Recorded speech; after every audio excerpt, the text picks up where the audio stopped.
নমস্কার শ্রোতা বন্ধুরা, গল্প কথায় বর্ণালী চ্যানেলে আপনাদের সকলকে আরও একটা গল্পে আমন্ত্রণ। গল্পগুলি শুনতে যদি ভালো লাগে তাহলে লাইক ও কমেন্ট করবেন এবং আরও নতুন নতুন গল্প শুনতে হলে অবশ্যই সাবস্ক্রাইব করে রাখুন।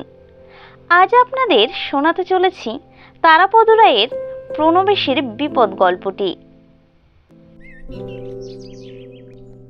প্রণবেশ ছেলেটি ভালো, কোনো খারাপ বুদ্ধি নেই, মোটামুটি লেখাপড়া করে। এবছর সে মাধ্যমিক পরীক্ষা দিয়েছে। এই মাধ্যমিক পরীক্ষার সময়েই সে একটা ভারী বিপদে পড়েছিল।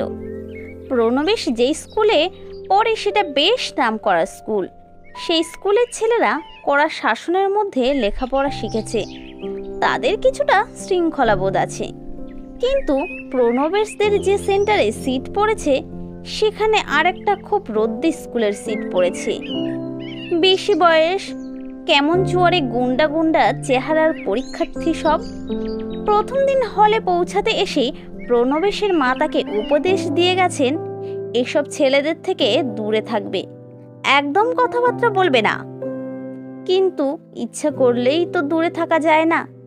একই ঘরে, একই বেঞ্চিতে, একই রকম ছেলেদের সঙ্গে পাশাপাশি বসে পরীক্ষা দিতে হচ্ছে।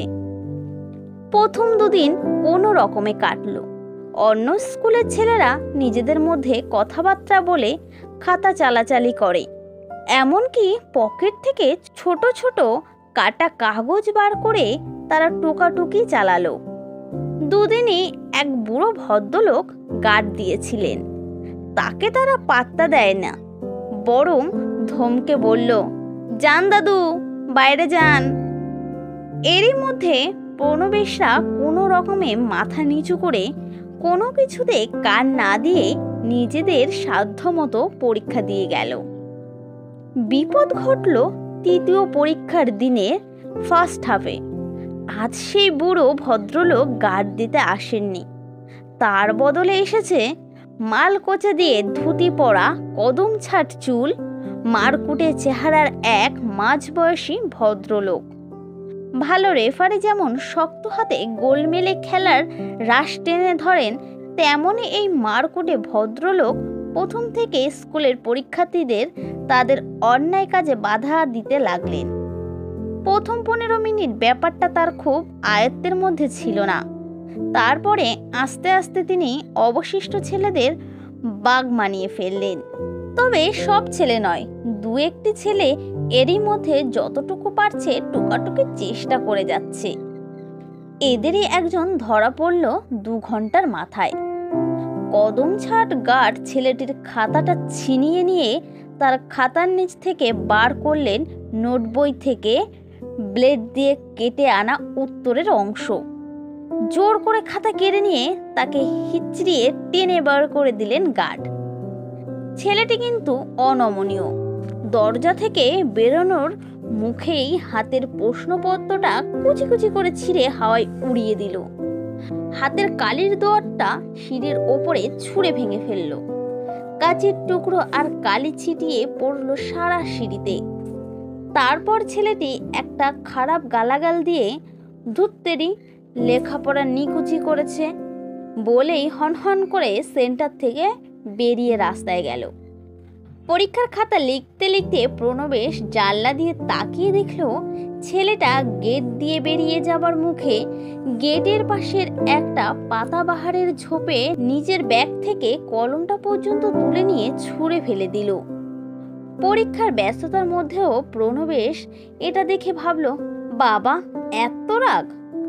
টিফিনের সময় এসব কথা ভুলেই গিয়েছিল প্রণবেশ। বিকেলে ইতিহাস পরীক্ষা। গেটের পাশে পাতাবাহারের ঝোপের ওইখানটায় একটু ছায়া আছে, সেখানে গিয়ে প্রণবেশ বসল শেষ মুহূর্তের ইতিহাস বইটা একটু চোখ বুলিয়ে নেবার জন্য। ঘাসের ওপরে বসতেই প্রণবেশ দেখল একটা কলম সামনেই পড়ে রয়েছে। নিশ্চয়ই সেই ছেলেটার কলম। ঘাসের ওপর কলমটা পড়ে রয়েছে। প্রণবেশ ইতিহাস বইটার পৃষ্ঠা দ্রুত চোখ বুলিয়ে যাচ্ছে। হঠাৎ কি ভেবে প্রণবেশ পায়ের কাছ থেকে কলমটা তুলে নিল। এরপরেই প্রণবেশ ইতিহাস বইটা বন্ধ করে দিল। তার মনে হলো আর পড়ে লাভ নেই, যা হয়েছে হয়েছে। আস্তে আস্তে উঠে একটু স্কুলের মাঠের মধ্যে ঘুরে ফিরে প্রণবেশ সিটে গিয়ে বসলো।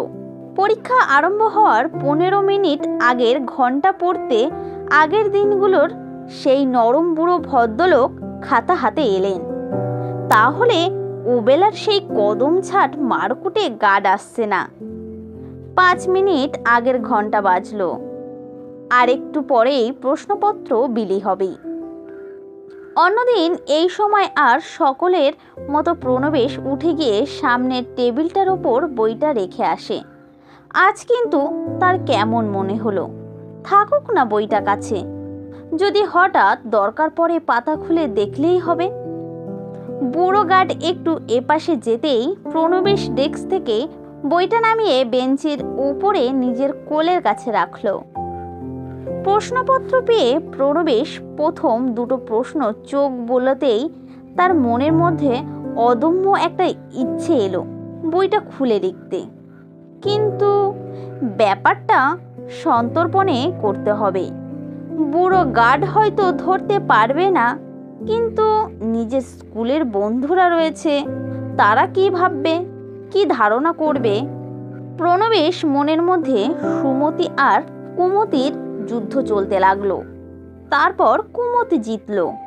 প্রণবেশ সিদ্ধান্ত নিল যে যাই ভাবুক সে বই দেখেই লিখবে।